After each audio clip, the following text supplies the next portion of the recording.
Dans cette vidéo, on va voir la lettre Ra et la lettre Zay. On remarquera que les deux lettres se ressemblent, la seule différence étant que le Zay prend un point en haut. Commençons par la lettre Ra.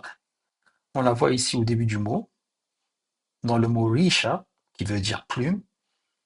Dans le mot Ghorab, elle est au milieu ici, Ghorab, qui veut dire corbeau. Et à la fin du mot, dans le mot Saqr, qui veut dire aigle. Pour l'écriture en format isolé, on va commencer un peu en haut de la ligne et on fait un crochet en bas.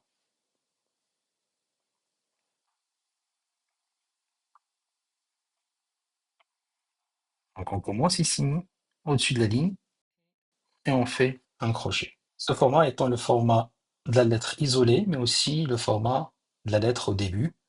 Il est important à noter ici que la lettre Ra fait partie de ces lettres qui ne se connectent pas avec la suite du mot. Elle peut se connecter avec ce qui précède, mais pas avec ce qui suit. Vous pouvez voir en bas l'ensemble des lettres qui ne se lisent jamais avec la lettre qui suit.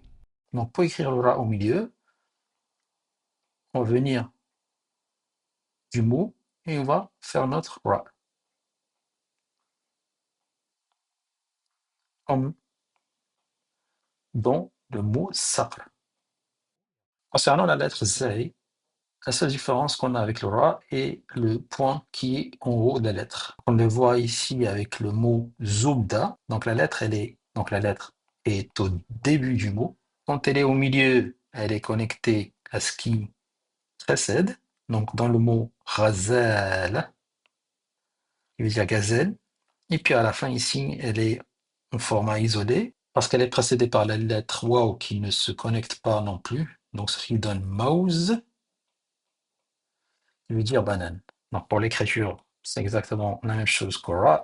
On commence un peu au début de la ligne et on met le point. Comme dans le mot Zubda.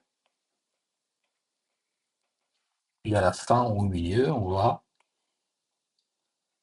venir du mot d'avant et puis on va écrire la lettre Zay. Comme dans le mot Khoubz. Vous pouvez voir en bas l'ensemble des lettres qui ne se lisent jamais avec la lettre qui suit.